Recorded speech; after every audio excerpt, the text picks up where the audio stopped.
CTBJ Agro. Episódio de hoje: Políticas públicas e implementação de programas de incentivo. Tema de hoje: Plano Safra 2025-2026. Olá pessoal, sejam muito bem-vindos a mais um episódio do nosso podcast.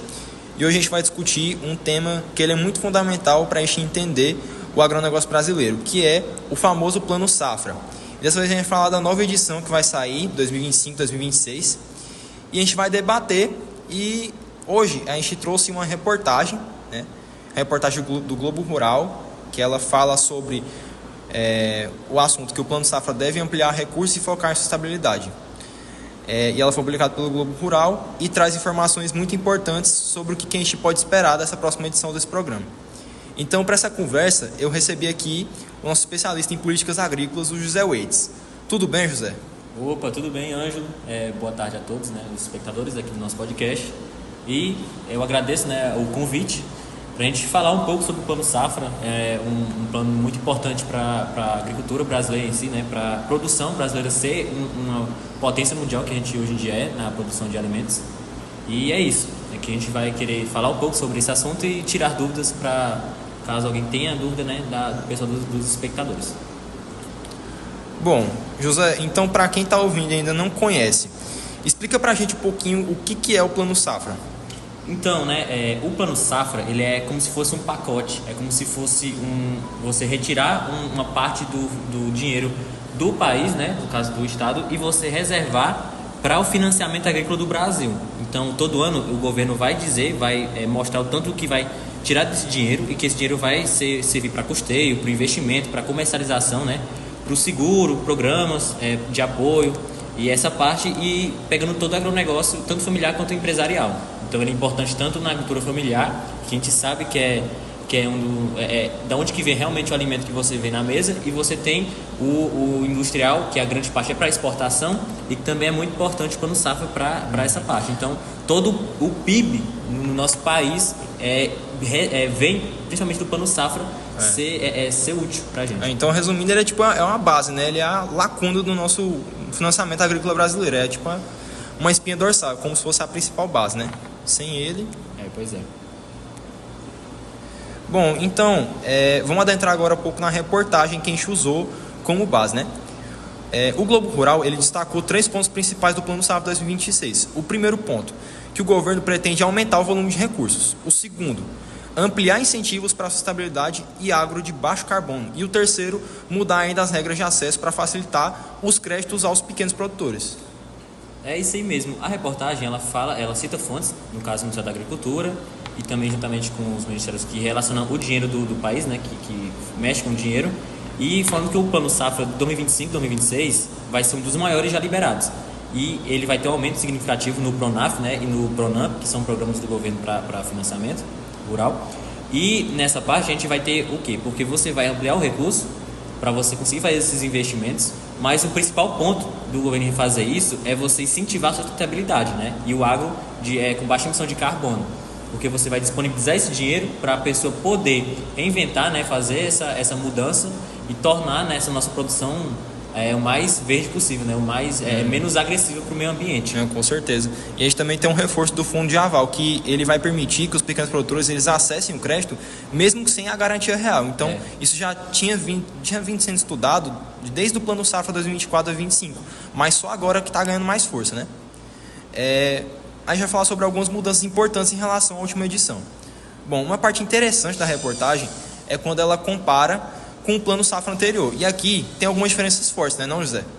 Pois é. A gente vai citar algumas dessas diferenças, que no caso a sustentabilidade, como eu falei, vai ser a prioridade nesse nosso Plano Safra, para você ter mais linha de créditos, para você investir mais na sustentabilidade, na nossa produção. Isso. Então você vai reduzir juros para quem vai pedir esses investimentos. As tecnologias que você vai ter que usar para isso também vão diminuir o preço. Tudo isso para incentivar os produtores a fazer essa mudança, essa transição.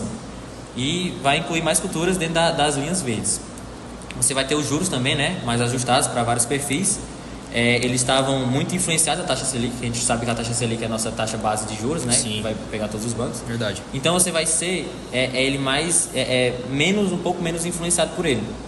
expansão, né, do seguro rural, que a gente conhece que é muito importante, né, para os produtores. E essa mudança ela vai ser muito importante porque vai fazer com que o produtor se sinta mais confiável em produzir e buscar por simplificação, né, de todo o processo. Bom, então agora a gente vai falar um pouco sobre as etapas de quem tem acesso ao Plano Safra e como acessar, né? Então, continuando essa linha informativa, essa reportagem ela reforçou que o Plano Safra ele não é só para os grandes produtores. Ele é dividido em três categorias. Primeiro, a agricultura familiar, que utiliza o Pronaf, os médios produtores, que vão utilizar do meio do Pronamp, e os grandes produtores e cooperativas que já vão usar a alternativa empresarial. E esse acesso ele continua sendo pelos bancos e cooperativas de crédito. Pois é, mas claro, além de tudo isso, a gente vai ter partes ruins também, né? Uma crítica que pode ser levada como construtiva, de que mesmo com tais melhorias, os produtores ainda enfrentam dificuldades para você conseguir esse recurso. Burocracia, a gente sabe que o nosso país é muito burocrático. Então, para você até chegar na aprovação, às vezes nem compensa mais.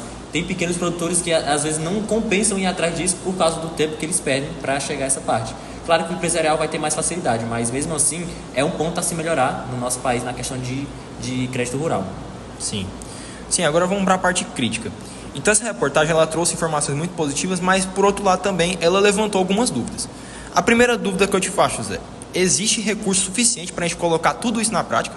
Então, essa é uma boa pergunta, né? Porque essa ampliação dos recursos vai depender bastante da articulação, né, do Ministério da Agricultura e a da Fazenda, ou seja, o Ministério que gerencia o dinheiro do país e que gerencia a agricultura. Porque você vai ter que fazer essa junção. Você vai aprovar esse orçamento e garantir que o resto das instituições também funcionem. Então você vai ter que pensar na gestão do dinheiro, tanto do país como também desses órgãos. Então depende muito do governo em si, da gestão do dinheiro do governo, para saber se vai faltar para outros recursos, como por exemplo, a gente pode citar saúde, educação, eles vêm do mesmo ponto. Então você vai separar uma parte do dinheiro do PIB brasileiro para servir para esse fundo, né? Uhum. Então é muito promissor, mas a gente tem que ser mais realista, né, com as coisas na nossa realidade. Pois é.